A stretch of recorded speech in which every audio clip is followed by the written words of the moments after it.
Mis 3 hijos firmaron los papeles del ingreso sin atreverse a sostenerme la mirada, convencidos de que me enviaban al olvido en un edificio despintado al otro lado de la provincia.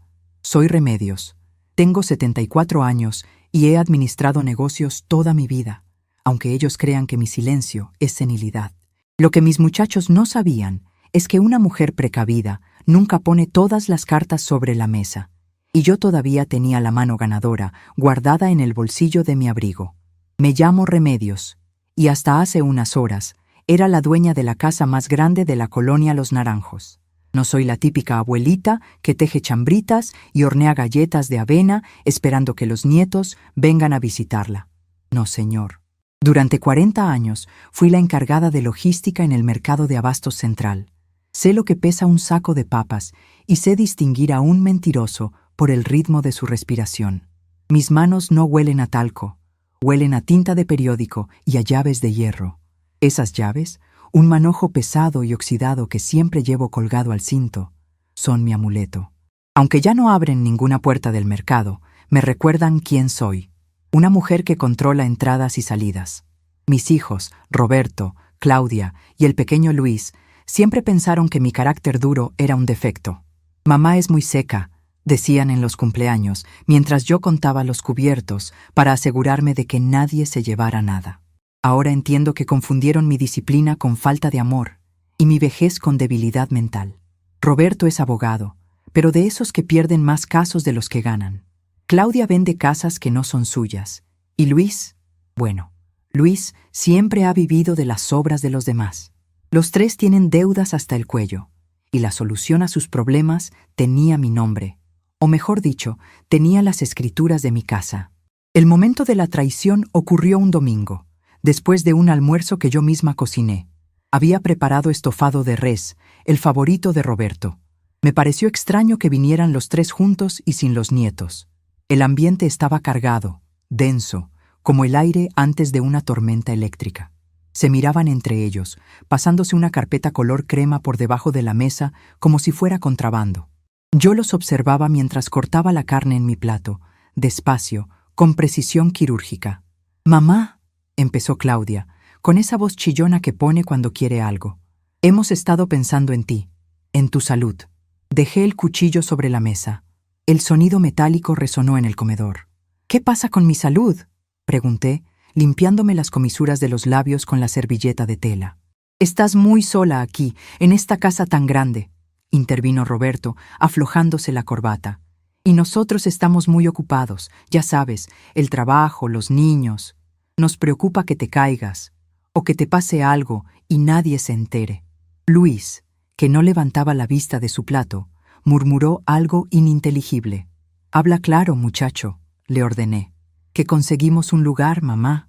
«Un hogar», dijo Luis finalmente, con la cara roja. «Se llama El Descanso del Valle.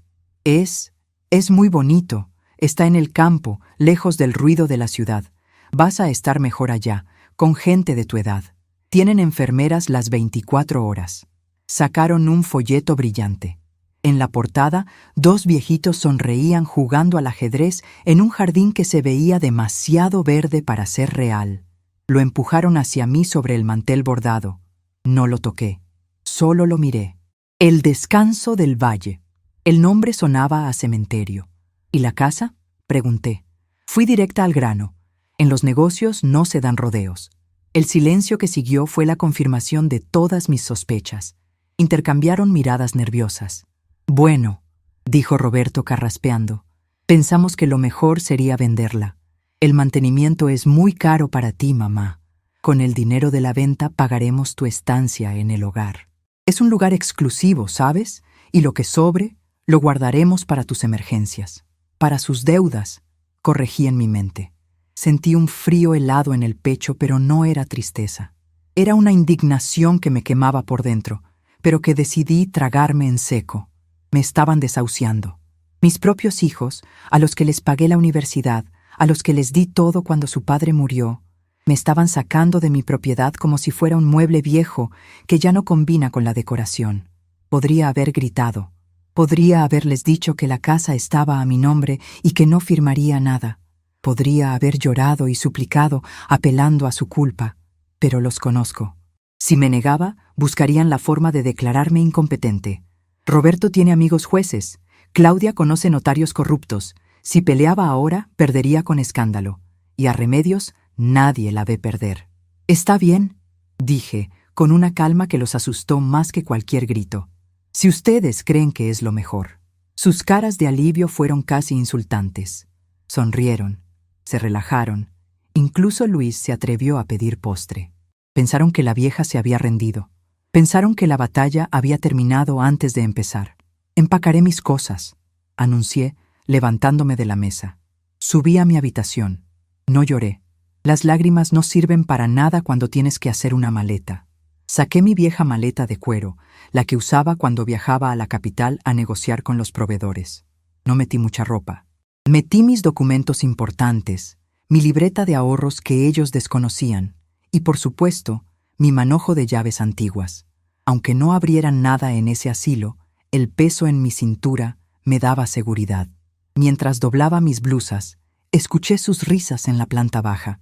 Ya estaban repartiéndose el dinero de la venta. «Yo necesito cambiar el carro», decía Claudia. «Yo tengo que pagar la hipoteca», decía Roberto. Buitres. Eso es lo que eran. Pero los buitres olvidan que a veces la presa todavía tiene garras. El viaje duró 3 horas. Me sentaron en el asiento trasero del auto de Roberto. Claudia iba de copiloto, parloteando sobre lo feliz que sería yo respirando aire puro. Yo miraba por la ventana cómo la ciudad quedaba atrás, reemplazada por carreteras de tierra y pueblos olvidados. El paisaje se volvió gris y húmedo. Empezó a lloviznar. Llegamos a El Descanso del Valle, al atardecer. No se parecía en nada al folleto. Era una casona antigua, enorme, de estilo colonial pero maltratada por el tiempo. La pintura amarilla de la fachada se descascaraba, revelando el ladrillo húmedo. El jardín estaba crecido, lleno de maleza. La reja de entrada chilló al abrirse, como si se quejara de dolor. «Es rústico», dijo Claudia, tratando de mantener la sonrisa, aunque se notaba que el lugar le daba asco. «Es barato», corrigió mi mente. Bajamos del auto. Un hombre gordo, con una camisa manchada de café y cara de pocos amigos, salió a recibirnos. Se presentó como el señor Garmendia, el administrador. «Trajimos a la señora Remedios», dijo Roberto, entregándole la carpeta con mis papeles. «Aquí está el pago de los primeros 6 meses por adelantado». Garmendia tomó el sobre con el dinero sin contar los billetes, con la avidez de quien tiene hambre. Me miró de arriba abajo, evaluando cuánto trabajo le daría. «Bienvenida, abuela. Aquí la trataremos como reina», dijo con una sonrisa falsa que mostraba un diente de oro. «No soy su abuela», repliqué secamente. Mis hijos se despidieron rápido. No querían estar ahí ni un minuto más de lo necesario. El lugar olía a humedad, a sopa hervida y a encierro. «Te vendremos a visitar pronto, mamá», dijo Roberto, dándome un beso en la frente que se sintió como el beso de Judas. «Pórtate bien, mami», añadió Claudia. Se subieron al auto y arrancaron, levantando lodo con las llantas. Los vi alejarse hasta que las luces rojas de los frenos desaparecieron en la curva. Me quedé parada en la entrada, con mi maleta en una mano y mi bastón en la otra. El señor Garmendia cerró la reja con un candado pesado. El sonido metálico resonó en el valle. Clac. Estaba encerrada. «Vamos adentro, doña. Hace frío», dijo Garmendia, empujándome levemente hacia la puerta principal. Entré. El recibidor era oscuro, iluminado por una bombilla parpadeante. Había varios ancianos sentados en sillones raídos, mirando un televisor antiguo que solo mostraba estática. Nadie hablaba. Parecían muebles abandonados. Sentí una punzada de miedo, la primera en todo el día. ¿Sería este mi final? ¿Acabar mis días en este purgatorio de paredes húmedas? Garmendia me llevó a una oficina desordenada, llena de papeles amontonados y tazas sucias. Se sentó detrás de un escritorio que parecía a punto de colapsar. «Mire, doña Remedios, aquí las reglas son simples. Desayuno a las 7, almuerzo a las 12, cena a las 6, luces apagadas a las 8. No se permiten quejas, no se permiten gritos. Si se porta bien, tiene derecho a salir al jardín 1 hora al día. Si se porta mal, bueno, no querrá saber qué pasa». Asentí lentamente. Mi mirada recorrió la habitación. Había algo en la arquitectura de este lugar, en las vigas del techo, en la disposición de las ventanas, que me resultaba familiar. No el lugar en sí, sino la estructura. Era una construcción sólida, hecha para durar, aunque estuviera pésimamente mantenida. ¿Puedo ir a mi habitación?, pregunté. Claro, cuarto 12, al final del pasillo. Comparte con la señora Piedad, que es sorda, así que no tendrá mucha charla. Tomé mi maleta y caminé por el pasillo. El piso de madera crujía bajo mis pasos. Llegué a la habitación 12. Era pequeña, con 2 camas de hospital y una ventana con barrotes. La señora Piedad dormía en una de las camas, roncando suavemente. Dejé mi maleta sobre la cama vacía y me senté en el borde. El colchón era duro y olía a desinfectante barato. Abrí mi bolso de mano y saqué mi libreta negra de contabilidad. Mis hijos pensaban que era un diario de viejita donde escribía tonterías. Pobres ilusos. En esta libreta tenía anotado cada centavo que les había prestado en los últimos 10 años, cada mentira que me habían dicho, cada fecha importante. Pero también tenía algo más. Pasé las páginas hasta llegar a una entrada reciente. Hace 2 semanas, antes de todo este teatro del asilo, recibí una carta de un viejo notario de la capital, el licenciado Valenzuela. Era un amigo de mi difunto esposo. La carta decía que un primo lejano, al que yo había ayudado a escapar de la bancarrota en los años 80, había fallecido sin descendencia. En su testamento me dejaba una propiedad rural con fines benéficos que él había fundado, pero que, según el notario, estaba siendo mal administrada por terceros. La carta decía: propiedad, finca Los Álamos, actualmente operando bajo el nombre comercial El Descanso del Valle. Ubicación: kilómetro 40, carretera a la costa. Mis manos temblaron ligeramente al releer la dirección en mi libreta. Levanté la vista y miré los barrotes de la ventana. Mis hijos, en su afán por encontrar el lugar más barato y alejado posible, me habían traído, sin saberlo, a mi propia herencia. Ellos creían que me estaban encerrando en una prisión. No sabían que me estaban entregando las llaves del reino. El lugar era un desastre, sí. Garmendia era un patán, sí. Pero yo soy Remedios, la mujer que levantó un sistema de logística de la nada. Sé cómo arreglar cosas rotas. Sé cómo limpiar la basura. Me levanté y caminé hacia la ventana. La lluvia golpeaba el vidrio. Podía ver el jardín descuidado bajo la luz de la luna. Mis hijos se habían ido con la promesa de vender mi casa y quedarse con todo. Pero yo estaba aquí, en el corazón de un negocio que estaba a punto de cambiar de manos, aunque nadie más lo supiera todavía. Toqué el manojo de llaves en mi cintura. El metal frío me dio fuerza. No iba a decir nada todavía. Primero tenía que observar. Tenía que ver los libros de contabilidad de Garmendia. Tenía que ver cómo trataban al personal. Tenía que entender los engranajes de este lugar. Durante 40 años fui invisible para muchos, una simple administradora detrás de un escritorio. Ahora sería invisible de nuevo. Sería la viejita del cuarto 12, la que no da problemas, la que escucha y calla. Pero cuando llegue el momento, cuando tenga toda la información, cuando mis hijos vuelvan esperando encontrarme consumida y derrotada, se van a llevar la sorpresa de sus vidas. Me quité los zapatos y me recosté en la cama dura. Por primera vez en todo el día, sonreí. No era una sonrisa dulce. Era la sonrisa del lobo que acaba de entrar al corral y se da cuenta de que el granjero dejó la puerta abierta. Mañana empezaría mi inspección. Mañana empezaría a recuperar lo que es mío, ladrillo por ladrillo. La lluvia arreció fuera, pero yo ya no sentía frío. Tenía un plan. Y una mujer con un plan es más peligrosa que cualquier ejército. Cerré los ojos, escuchando el tic-tac de mi reloj de pulsera, contando los segundos para el amanecer. El juego apenas comenzaba. El hábito de levantarme a las 4 de la mañana no se pierde ni siquiera cuando una duerme en un colchón que parece relleno de piedras.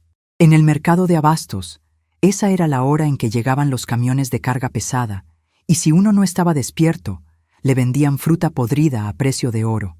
Aquí, en El Descanso del Valle, el amanecer traía un silencio sepulcral, solo roto por los ronquidos de la señora Piedad y el goteo incesante de una tubería en el pasillo. Me calcé mis zapatos ortopédicos, Me alisé la falda y salí de la habitación 12 como un fantasma. No necesitaba luz. Mis pies memorizan el terreno rápido. Mi objetivo no era escapar, sino hacer lo que mejor sé hacer: inventario. Recorrí los pasillos oscuros con el manojo de llaves tintineando suavemente contra mi cadera, un sonido que para mí es música y para otros advertencia. Llegué a la cocina antes de que el personal de turno entrara. Era un desastre. Sacos de arroz de tercera calidad tirados en el suelo húmedo, latas de conservas abolladas y una nevera que zumbaba como un motor viejo. Abrí la alacena. Lo que vi me hizo hervir la sangre: marcas genéricas, productos a punto de caducar. Sin embargo, recordaba perfectamente la factura que vi sobre el escritorio de Garmendia el día anterior. Cobraba a las familias por alimentación premium orgánica. Saqué mi libreta negra y anoté: inconsistencia en inventario. Proveedor, distribuidora, El Chato. Sobrecosto estimado, 200%. Conozco al Chato. Es un sinvergüenza que vende sobras de supermercado. Garmendia estaba haciendo su agosto con el hambre de los viejos. Seguí mi inspección hacia el ala norte de la casona, una zona que parecía clausurada. Había una puerta de roble macizo al final del corredor, bloqueada por cajas de cartón vacías y una montaña de sillas rotas. Aparté los obstáculos con una fuerza que mis hijos dirían que ya no tengo. La puerta tenía una cerradura antigua, de esas de hierro forjado que ya no se fabrican. Mi corazón dio un vuelco. En mi manojo de llaves, ese que he cargado por décadas y que mis hijos miraban con desdén, había una llave larga y oxidada que perteneció a la casa de mi abuelo, muy similar a esta. La probé. No era la llave correcta, por supuesto, pero la estructura del mecanismo era sencilla. Saqué un gancho para el cabello, manipulé el cilindro con la paciencia de quien ha abierto cientos de candados trabados en las bodegas, y tras un clic seco, la puerta cedió. Entré en una cápsula del tiempo. Era el despacho original de la casa, probablemente la oficina de mi primo lejano. El aire olía a polvo y a madera vieja, pero estaba seco. Garmendia, en su ignorancia y pereza, había convertido el resto de la casa en un chiquero, pero jamás se había molestado en forzar esta puerta. En las estanterías había libros de contabilidad antiguos y, lo más importante, un plano arquitectónico de la finca enmarcado en la pared. Pasé mis dedos por el cristal. Allí estaba todo: las tuberías, el sistema eléctrico y un detalle que me hizo sonreír: la ubicación de la caja de fusibles maestra y las llaves de paso del agua, situadas en un sótano cuyo acceso estaba oculto bajo una alfombra en este mismo despacho. Quien controla el agua y la luz, controla la casa. Garmendia jugaba a ser el jefe, pero yo acababa de encontrar el panel de control. Me senté en el sillón de cuero del despacho, que crujió acogedoramente bajo mi peso. Durante años, mis hijos me trataron como si mi cerebro se hubiera secado junto con mi piel. «Mamá, no entiendes cómo funciona el mundo moderno», me decía Roberto cuando intentaba explicarle que gastaba más de lo que ganaba. «Mamá, descansa, tú ya trabajaste mucho», decía Claudia con esa condescendencia que da náuseas. Me redujeron a una anciana que solo servía para firmar cheques en cumpleaños y estorbar en Navidad. No vieron a la mujer que negoció contratos con sindicatos de camioneros, ni a la que mantuvo a flote un negocio en medio de 3 crisis económicas. Me subestimaron. Y no hay error más caro en los negocios que subestimar a quien te lleva la contabilidad. Aquí, en la penumbra de este despacho olvidado, sentí que recuperaba mi estatura. Ya no era la viejita encorvada que subieron al auto como un bulto. Era Remedios, la jefa de logística. Mis manos, llenas de manchas de la edad y venas saltadas, se posaron sobre el escritorio de caoba. Eran las mismas manos que podían detectar una estafa con solo tocar la tela de un costal. La tristeza del abandono que sentí ayer se estaba transformando en algo mucho más útil: combustible. Mis hijos querían que me pudriera aquí, lejos de sus vidas perfectas y endeudadas. Garmendia quería una inquilina dócil para exprimir su pensión. Bueno, iban a tener exactamente lo contrario. Iban a tener una auditora. Salí del despacho y cerré la puerta con cuidado, dejando todo tal cual estaba. Regresé a mi habitación justo cuando sonaba la campana de las 7. El desayuno fue un engrudo de avena aguada y café que sabía a trapo sucio. Me senté en una mesa larga junto a otros residentes. Sus miradas estaban vacías. resignadas. «Coma, abuelita, que se le enfría», me dijo una enfermera joven, masticando chicle con la boca abierta. Me puso la cuchara en la mano como si yo no supiera agarrarla. La miré a los ojos. Pude haberle dicho que se subiera a la cofia y que dejara de masticar como vaca, pero me contuve. «Gracias, hija», dije con una voz temblorosa fingida, bajando la cabeza. «Ay, qué tierna», le dijo a su compañera. «Esta no va a dar lata». Me llevé la cuchara a la boca, saboreando no la avena, sino la ironía. Piensan que soy frágil, piensan que estoy sola. Mientras tragaba aquella porquería, mi mente ya estaba trazando el organigrama de la operación. Garmendia llegaba a las 10. El camión de El Chato venía los martes y jueves. La enfermera del chicle se escapaba a fumar al jardín trasero cada hora. Cada debilidad, cada rutina, cada error, todo iba a parar a mi libreta negra. Esa tarde me senté en el porche, fingiendo dormitar al sol. En realidad, estaba vigilando la entrada. Garmendia salió de su oficina, se rascó la barriga y le gritó al jardinero que cortara unas ramas. El jardinero, un hombre mayor con cara de buena gente, obedeció cabizbajo.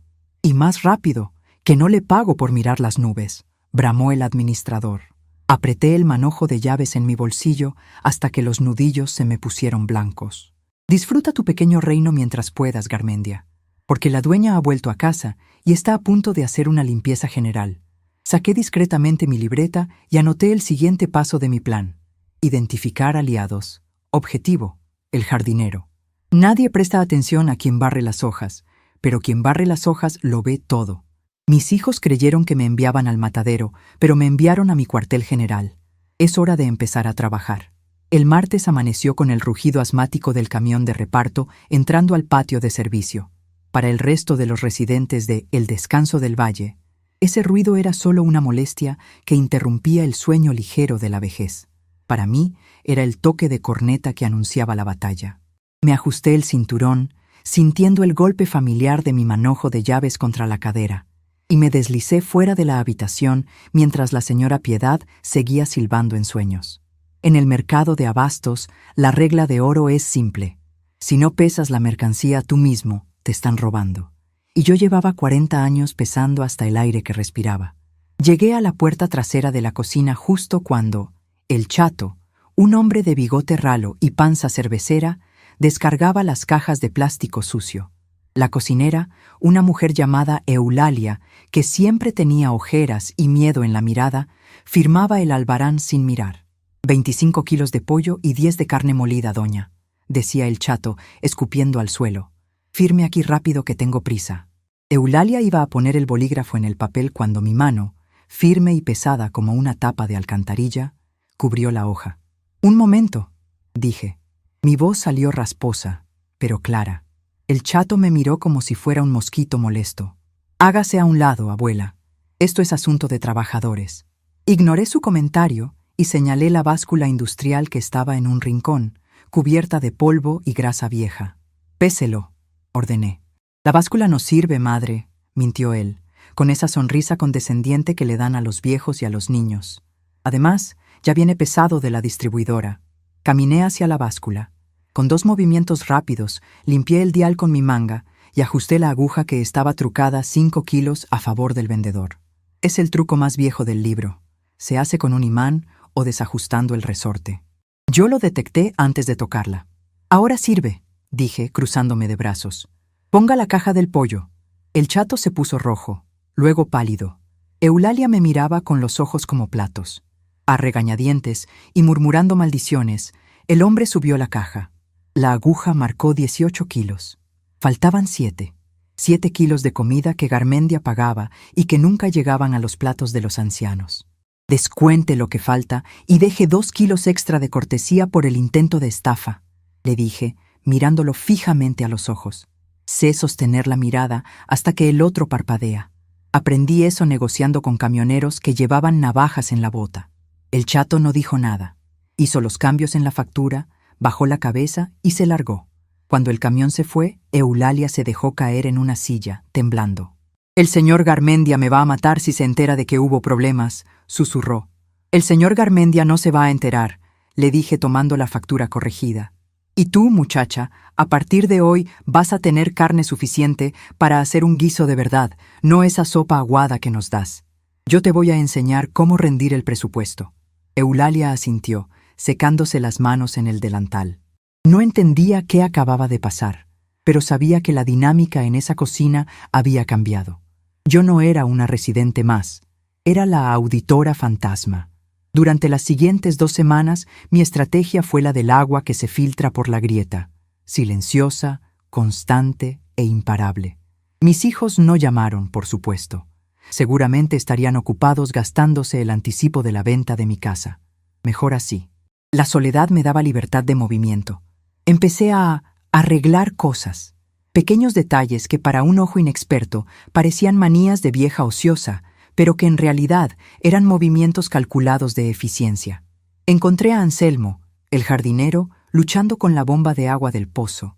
Era un hombre de manos callosas y espalda doblada, de esos que hablan poco y trabajan mucho. «Está quemada, señora Remedios», me dijo, secándose el sudor con un trapo sucio. «El patrón no quiere comprar la pieza y me hace traer agua con cubetas desde el río». Me acerqué a la máquina. No estaba quemada. Tenía una obstrucción en la válvula de admisión y los carbones del motor estaban sucios. Saqué de mi bolsillo una lima de uñas y un destornillador pequeño que le había tomado prestado a un electricista descuidado que vino días atrás. «No me mires, Anselmo. Vigila que no venga nadie», le susurré. Mientras él hacía de campana, desmonté la carcasa. Mis dedos recordaron los movimientos. Limpié los contactos, purgué la válvula y volví a armar todo en 10 minutos. «Prueba ahora». El motor tosió una vez y luego arrancó con un zumbido constante y potente. El agua comenzó a fluir hacia los tanques elevados. Anselmo me miró como si hubiera visto a la Virgen de Guadalupe bajando en paracaídas. «¿Cómo sabía?», empezó a preguntar. «En el mercado, si se rompe algo, lo arreglas o pierdes dinero», le corté. «Escúchame bien, Anselmo. Garmendia te debe 3 meses de sueldo, ¿verdad?». Él bajó la vista, avergonzado. «Sí, señora. Dice que las familias no pagan». «Miente», sentencié. «Las familias pagan el día primero, puntuales como reloj. Él se lo gasta en apuestas y en ese coche ridículo que tiene. Tú sigue mis instrucciones. Mantén este jardín decente y te prometo que vas a cobrar hasta el último centavo con intereses». ¿Trato? Anselmo estrechó mi mano. Su agarre era firme. Tenía mi primer aliado leal, un ejército de 2, pero con la ventaja del terreno. La confusión de Garmendia era mi mayor entretenimiento. El hombre caminaba por los pasillos frunciendo el ceño.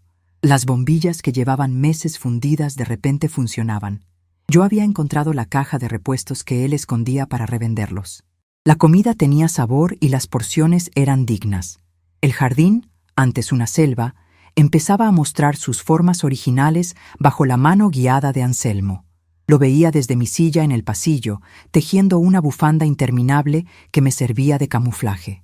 Garmendia revisaba sus bolsillos, miraba las facturas reducidas de la comida y no entendía nada. ¿Cómo gastaba menos y el lugar se veía mejor? Su mente corrupta y perezosa no podía procesar la eficiencia.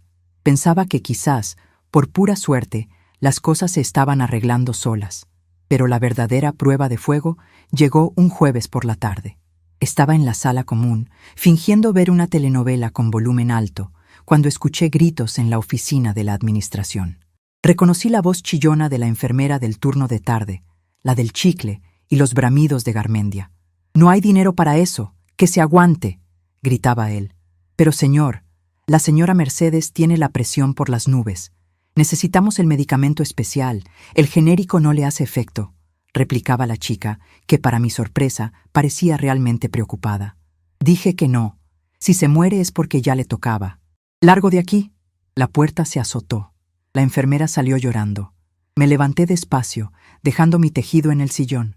Era el momento. No podía permitir que mi negligencia estratégica costara una vida. Caminé hacia la oficina.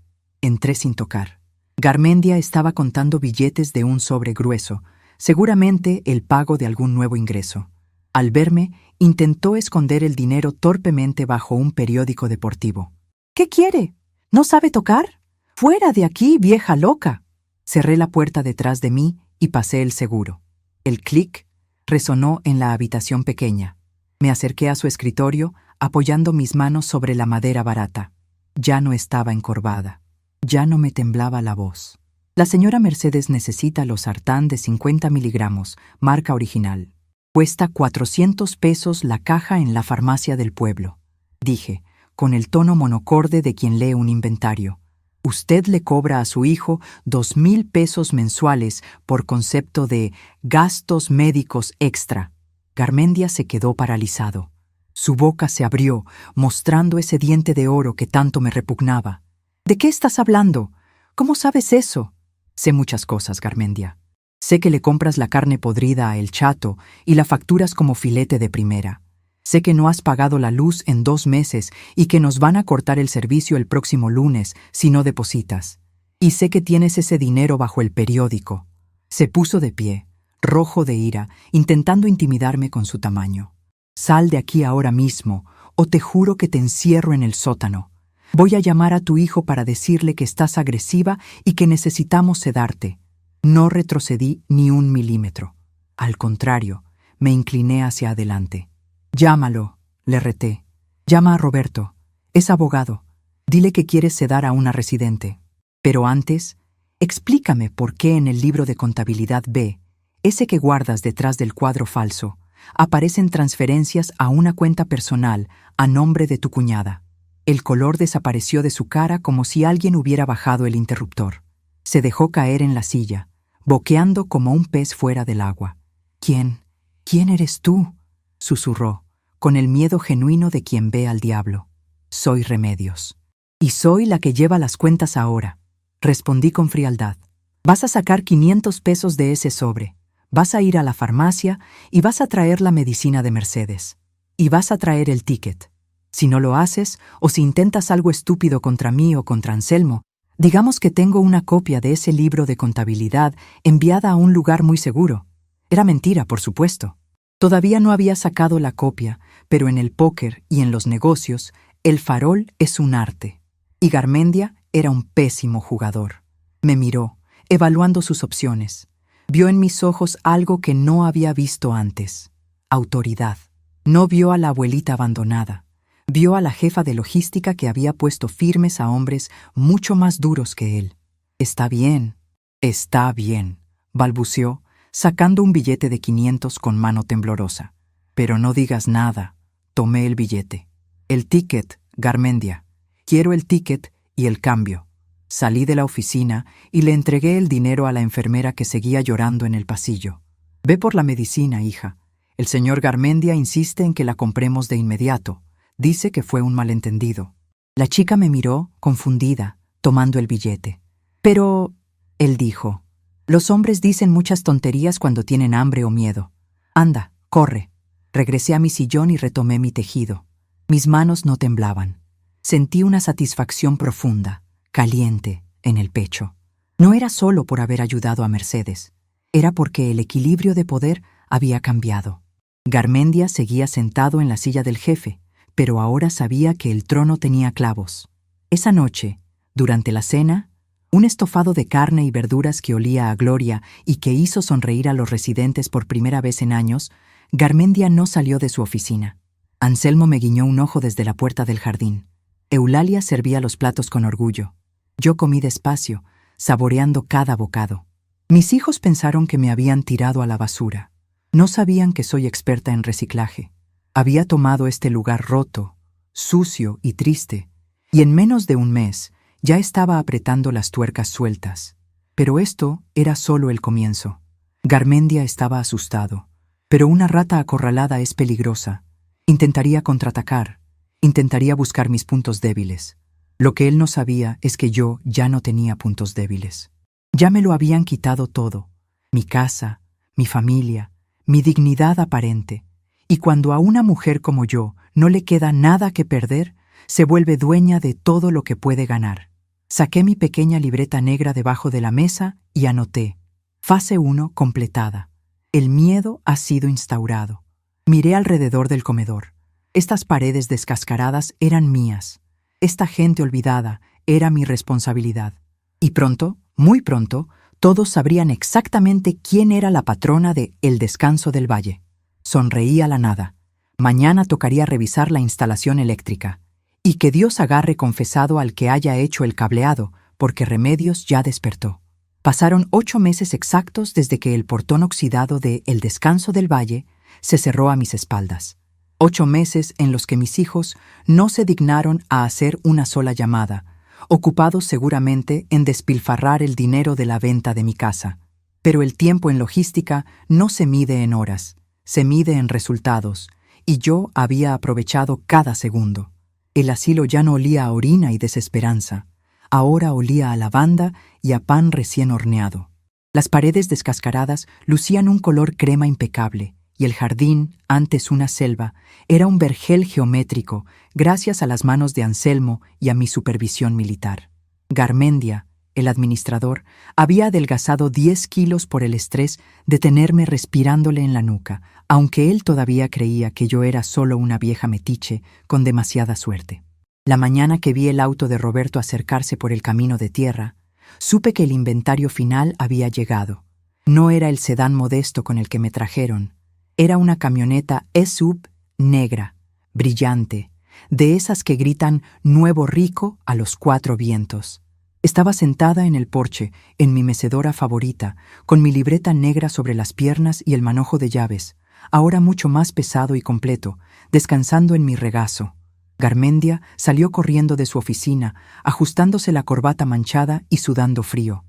Sabía que la visita de mis hijos no era de cortesía. En este negocio, cuando los familiares aparecen sin avisar después de tanto tiempo, es para reclamar una herencia o para dejar de pagar. «Doña Remedios, compórtese», me siseó Garmendia al pasar a mi lado. «No quiero quejas sobre la comida ni sobre el agua caliente. Si abre la boca, le juro que la cambio al cuarto del sótano esta misma noche». Lo miré por encima de mis lentes de lectura con la indiferencia con la que se mira a una cucaracha antes de pisarla. «Preocúpese por sus balances, Garmendia. No por mi boca». La camioneta se detuvo levantando una nube de polvo. Bajaron los 3. Roberto con un traje italiano que le quedaba apretado, Claudia con gafas de sol de marca y Luis con un reloj que costaba más que el salario anual de Eulalia, la cocinera. Miraron la fachada renovada del edificio con confusión, como si se hubieran equivocado de dirección. «¿Mamá?», preguntó Claudia, quitándose las gafas y mirándome como si viera a un fantasma. Esperaba encontrarme en los huesos, consumida por la tristeza. En cambio, me vio bronceada por el sol del jardín, con el cabello plateado impecablemente peinado y una blusa de lino planchada con almidón. «Hola, hijos», dije sin levantarme. Mi voz no tembló. Era seca, firme, como el golpe de un martillo sobre la mesa. «El lugar se ve diferente», comentó Roberto, mirando las macetas de geranios alineadas perfectamente. «Garmendia debe estar invirtiendo bien nuestras mensualidades». Garmendia se adelantó, sonriendo con ese diente de oro que brillaba falsamente al sol. «Licenciado Roberto, ¡qué gusto!». «Sí, sí, hacemos lo que podemos para mantener a nuestros abuelitos felices. Su madre ha estado... bueno, ha estado bien». «Venimos a hablar de eso», interrumpió Luis mirando su reloj. «Tenemos prisa, vamos a la oficina». Me levanté despacio. Anselmo, que podaba unos rosales cercanos, se detuvo y me miró. Le hice un gesto imperceptible con la cabeza. «Quédate cerca». Caminé detrás de ellos hacia la oficina. Esa misma oficina donde Garmendia había intentado intimidarme meses atrás. Ahora, el espacio estaba limpio y ordenado, no por obra del administrador, sino porque yo misma había reorganizado los archivos una noche que él se fue temprano a apostar a los gallos. Nos sentamos. Garmendia tras el escritorio, mis hijos en las sillas de visita y yo en una silla de madera pegada a la pared, como una niña regañada. «Iré al grano», dijo Roberto, cruzando las piernas y sacando una carpeta de cuero. «La situación económica ha cambiado. Las inversiones no salieron como esperábamos y el mercado inmobiliario está difícil». Mentira. Lo olí en el aire. Olía a deuda de juego y a malas decisiones. «¿Qué quiere decir?», preguntó Garmendia nervioso. «Quiere decir que ya no podemos pagar la mensualidad de este lugar», intervino Claudia sin mirarme a los ojos. «Es muy caro. Hemos encontrado una residencia estatal en el sur, subsidiada. Es más básica, Pero mamá estará bien. Sentí una punzada en el estómago, pero no de dolor, sino de asco. Me habían quitado mi casa, mi dinero, y ahora querían moverme como mercancía defectuosa a un depósito más barato para ahorrarse unos pesos. Garmendia se puso pálido. Perder un cliente que pagaba tarifa completa era un golpe a su bolsillo corrupto. «Pero no pueden hacer eso», protestó el administrador. «Doña Remedios está adaptada aquí. Moverla a su edad sería fatal. Además, el contrato estipula...» «El contrato lo puedo romper cuando quiera, soy abogado», ladró Roberto. «Ya hicimos los trámites, nos la llevamos hoy mismo. Mamá, ve por tu maleta». El silencio que llenó la habitación fue denso. Mis 3 hijos esperaban que bajara la cabeza y obedeciera. Garmendia esperaba que yo suplicara. Todos esperaban a la víctima. Pero la víctima había muerto el día que me dejaron en la puerta. Quien estaba sentada en esa silla era la dueña del tablero. «No voy a ir a ninguna parte», dije. Roberto soltó una risa nerviosa. «Mamá, no empieces. No tenemos dinero para pagarte este lujo. Ya no tienes casa, ¿recuerdas? Dependes de nosotros». Dije que no me muevo, repetí, poniéndome de pie. Caminé hacia el centro de la habitación. Mis pasos resonaron en la madera. «Y ustedes no van a sacarme de aquí porque, para empezar, nunca leyeron la letra pequeña de nada en sus vidas». «¿De qué hablas?» «Estás senil», escupió Luis. En ese momento se escuchó el motor de otro auto afuera, un sedán negro, sobrio, elegante. Anselmo abrió la puerta de la oficina sin tocar. «Doña Remedios, llegó su visita, el licenciado Valenzuela». La cara de Roberto se transformó. Conocía el apellido. Valenzuela era el notario más respetado y temido de la capital, el hombre que manejaba los testamentos de la vieja aristocracia y de los empresarios serios. Un hombre mayor, de traje gris impecable y con un maletín de cuero gastado, entró en la oficina. No miró a mis hijos ni a Garmendia. Se dirigió directamente a mí y me estrechó la mano con reverencia. «Doña Remedios, un placer verla de nuevo. ¿Procedemos?» «Por favor, licenciado», respondí, señalando el escritorio de Garmendia. «Quítese de ahí, Garmendia. Esa silla le queda grande». «¿Pero qué es esto?», gritó Roberto, poniéndose de pie. «Yo soy el apoderado legal de mi madre. Nadie habla con ella sin mi presencia». Valenzuela colocó su maletín sobre el escritorio, empujando los papeles de Garmendia al suelo sin miramientos. Abrió los broches con un clac, clac, que sonó como 2 disparos. «Usted era el apoderado sobre los bienes personales de la señora Remedios, que ustedes ya liquidaron», dijo el notario con voz calmada pero potente. «Pero no tiene jurisdicción sobre el patrimonio que ella administra actualmente». «¿Qué patrimonio? Si no tiene ni dónde caerse muerta», se burló Claudia. Valenzuela sacó un documento sellado con lacre rojo y lo extendió sobre la mesa. Hace 8 meses, el señor Federico Alcántara, primo lejano de su madre, falleció dejando como única heredera universal de todos sus bienes, incluyendo la finca y la operación comercial denominada El Descanso del Valle, a la señora Remedios. El silencio fue absoluto. Se podía escuchar el zumbido de una mosca chocando contra el vidrio de la ventana. Garmendia se quedó con la boca abierta, el color drenándose de su rostro hasta quedar gris ceniza. Mis hijos parpadearon, incapaces de procesar la información. Eso es imposible», balbuceó Roberto. «Hubiéramos sido notificados». «La notificación llegó aquí, a la dirección de la finca, hace 6 meses», expliqué yo, tomando la palabra. Garmendia la recibió, pero como es un incompetente que no revisa el correo certificado y solo busca cheques, la archivó en la pila de varios sin abrirla. Yo la encontré cuando hice mi primera auditoría de su desordenado despacho. Saqué mi mano del bolsillo. El manojo de llaves tintineó. Busqué la llave maestra, esa llave antigua de hierro que había encontrado en el despacho secreto, y la dejé caer sobre el escritorio de vidrio. El sonido fue pesado, definitivo. «Soy la dueña de este asilo, Roberto. Soy la dueña de la tierra que pisan, del techo que los cubre y de la silla donde tienen posados sus traseros endeudados». Claudia se llevó las manos a la boca. Luis miraba el documento como si estuviera escrito en chino. «Pero, mamá», empezó Claudia, cambiando su tono de voz al instante, suavizándolo, volviendo a esa falsedad empalagosa. «¡Qué maravilla! Eres rica. Esto nos salva a todos. Podemos vender el terreno, vale millones, y comprar... ¿Vender? La interrumpí con una risa seca. Nadie va a vender nada. Me giré hacia Garmendia, que temblaba visiblemente. Garmendia, estás despedido. El hombre intentó protestar, levantando las manos. Doña Remedios, por favor, podemos llegar a un acuerdo. Yo conozco la operación, Tú conoces cómo robar. Le corté tajantemente. Tengo documentado cada kilo de carne que no compraste, cada medicina que negaste y cada peso que desviaste a la cuenta de tu cuñada. Tienes dos opciones. Te largas ahora mismo sin liquidación y sin hacer ruido. O le entrego mi libreta negra y los libros de contabilidad al licenciado Valenzuela para que proceda penalmente por fraude y abuso de confianza. Y créeme, Roberto no te va a defender. Garmendia miró al notario, luego me miró a mí. Vio en mis ojos la determinación de 40 años de negociar con estibadores y camioneros. No había piedad, solo justicia logística. Agarró su saco, agachó la cabeza y salió de la oficina sin decir una palabra.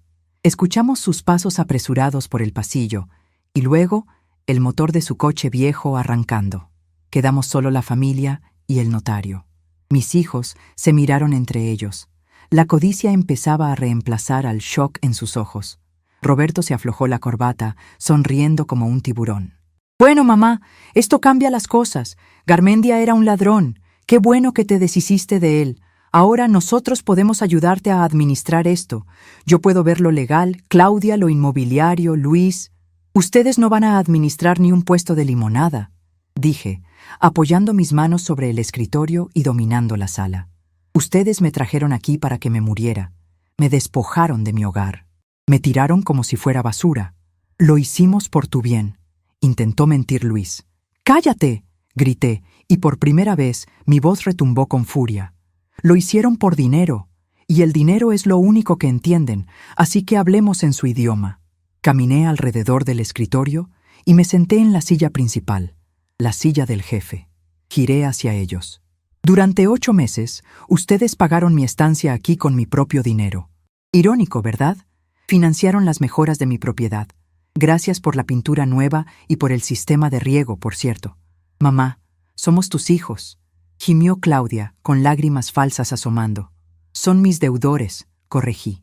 «Y yo soy una mujer de negocios. El asilo se queda bajo mi dirección. Eulalia será la jefa de cocina con un sueldo digno. Anselmo será el jefe de mantenimiento. Y ustedes se van a ir por donde vinieron. No puedes hacernos esto», dijo Roberto poniéndose rojo de ira. «Somos tus herederos». «Eran», dije con frialdad. «El licenciado Valenzuela trae también un nuevo testamento que voy a firmar hoy mismo. Todo, absolutamente todo lo que genere este lugar y el valor de la propiedad pasará a un fideicomiso para el cuidado de ancianos sin recursos. Ustedes ya cobraron su herencia anticipada cuando vendieron mi casa». Luis golpeó la mesa con el puño. «Te vamos a demandar. Te vamos a declarar incompetente». Valenzuela dio un paso adelante, sereno. «Les aconsejo que no lo intenten. La señora Remedios tiene bitácoras detalladas, testigos y pruebas de su plena capacidad mental y administrativa. Cualquier juez que vea cómo ha levantado este lugar en 8 meses se reirá en su cara. Además, tengo pruebas de la venta fraudulenta de la casa original. Si presionan, podríamos abrir esa caja de Pandora». Mis hijos se quedaron helados. Estaban acorralados, sin dinero, sin casa que vender y sin la madre dócil que esperaban. «Tienen 10 minutos para salir de mi propiedad», dije, volviendo a mirar mis papeles. «Tengo que revisar los menús de la próxima semana y no tengo tiempo para visitas improductivas». Se levantaron lentamente, como si pesaran 100 kilos cada uno. La arrogancia con la que habían entrado se había evaporado, dejando solo a 3 adultos inmaduros y derrotados. «Vámonos», murmuró Roberto sin mirarme. Salieron de la oficina arrastrando los pies. Los vi a través de la ventana subirse a su camioneta lujosa. Ya no parecía un símbolo de estatus, sino una carroza fúnebre para sus ambiciones. Cuando el auto desapareció tras el portón, solté el aire que había estado conteniendo. Anselmo entró tímidamente. «¿Se fueron, patrona?» «Se fueron, Anselmo», respondí, acariciando la madera del escritorio. «Y no van a volver». «¿Y ahora qué hacemos?», preguntó él. Sonreí, una sonrisa verdadera que me llegó a los ojos. Ahora, Anselmo, vamos a trabajar. Hay una gotera en el ala este que no se va a arreglar sola y quiero revisar las facturas de la luz. Tráeme un café, pero del bueno, del que compramos la semana pasada. Me acomodé en mi silla. El sol entraba por la ventana iluminando el polvo que flotaba en el aire. No me sentía sola, me sentía poderosa. Había recuperado mi vida, no pidiendo permiso, sino tomando el mando. Mis hijos querían un final triste para mi historia, pero se olvidaron de que yo siempre escribo el último renglón. Y esto apenas empezaba.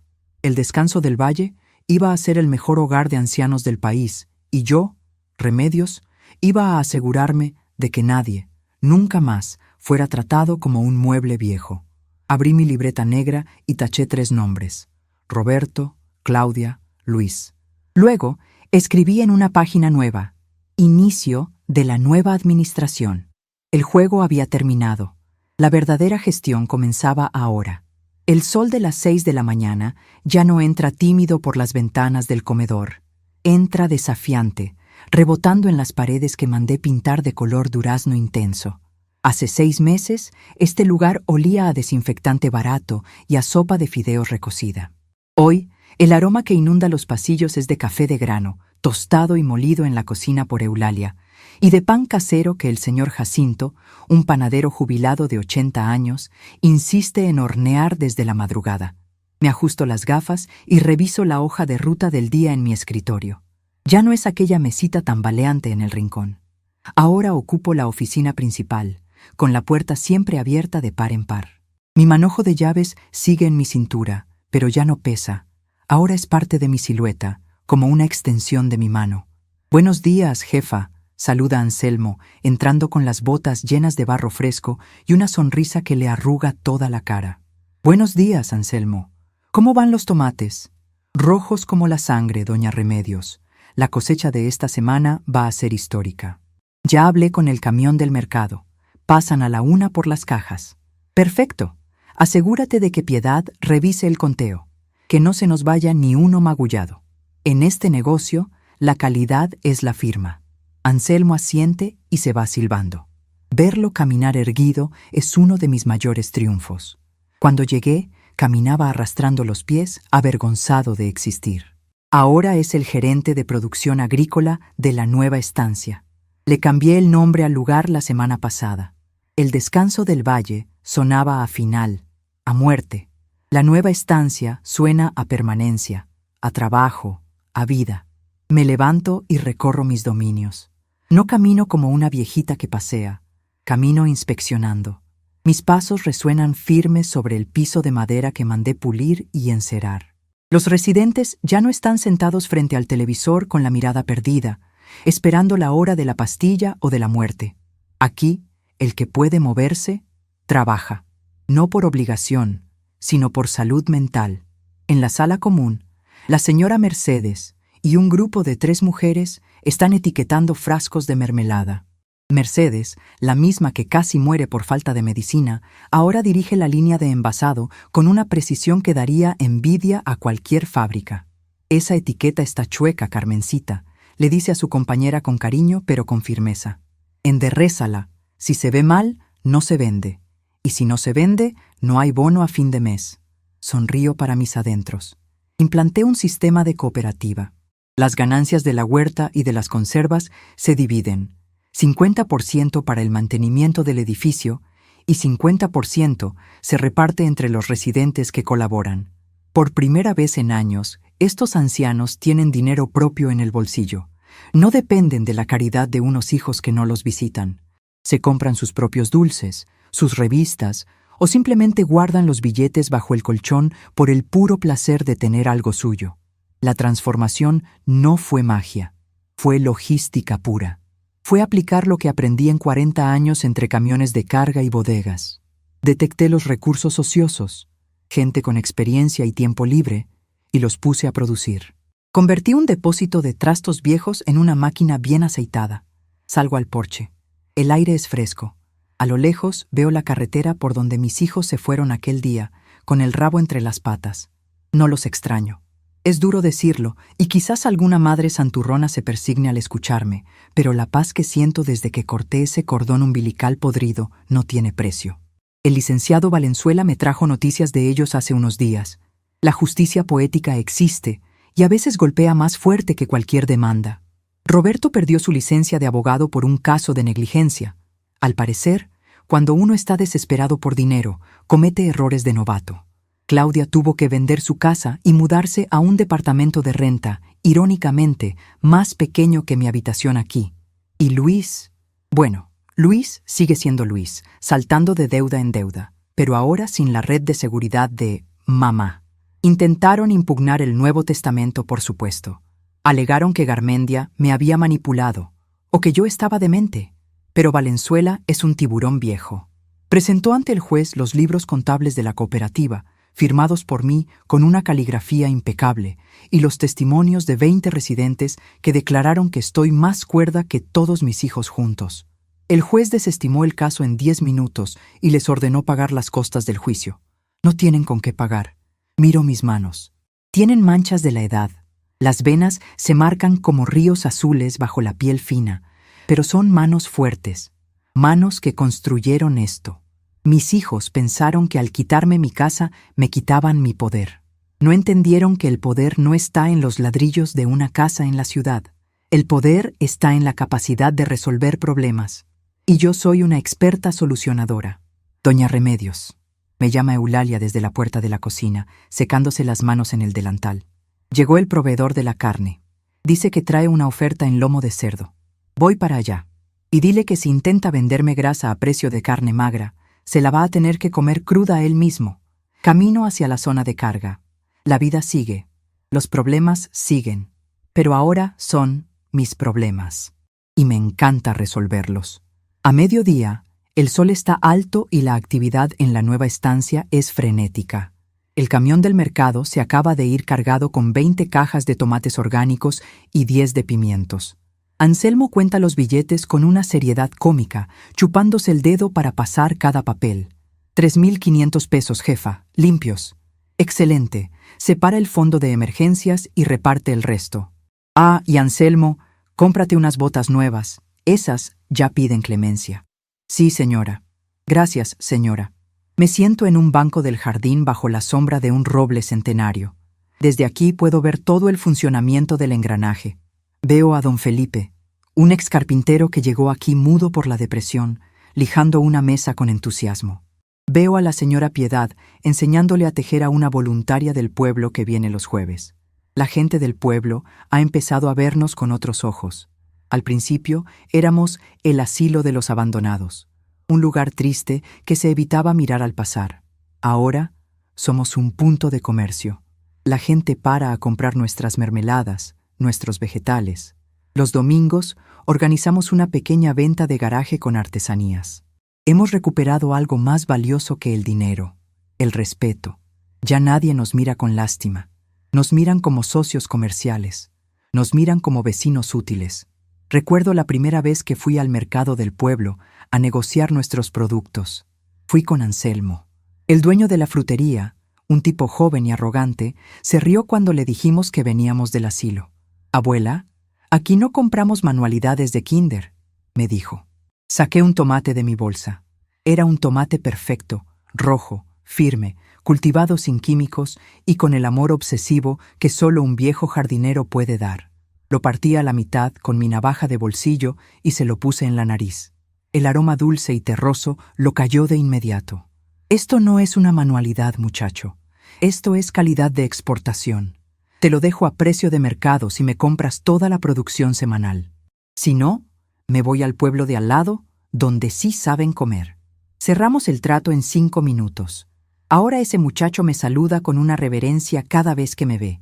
La lección que mis hijos no aprendieron y que Garmendia jamás entendió es que la vejez no es sinónimo de inutilidad. Es sinónimo de experiencia acumulada. Es un capital humano que la sociedad tira a la basura porque tiene una arruga en el envoltorio. Yo simplemente recogí ese capital, lo limpié, lo organicé y lo puse a trabajar. Saco mi libreta negra. Ya no anoto deudas ni rencores. Esas páginas ya las arranqué. Ahora anoto ideas. Proyecto de gallinero para el mes próximo. Contactar al proveedor de telas para el taller de costura. Revisar la caldera antes del invierno. Mi bolígrafo se detiene. Escucho un motor en la entrada principal. No es un camión de reparto, es un auto particular, un sedán gris, modesto. Me levanto y camino hacia el portón. Anselmo deja la manguera y se pone a mi lado como un guardaespaldas fiel. Del auto baja una pareja joven, de unos 30 y tantos años. Se ven cansados, estresados.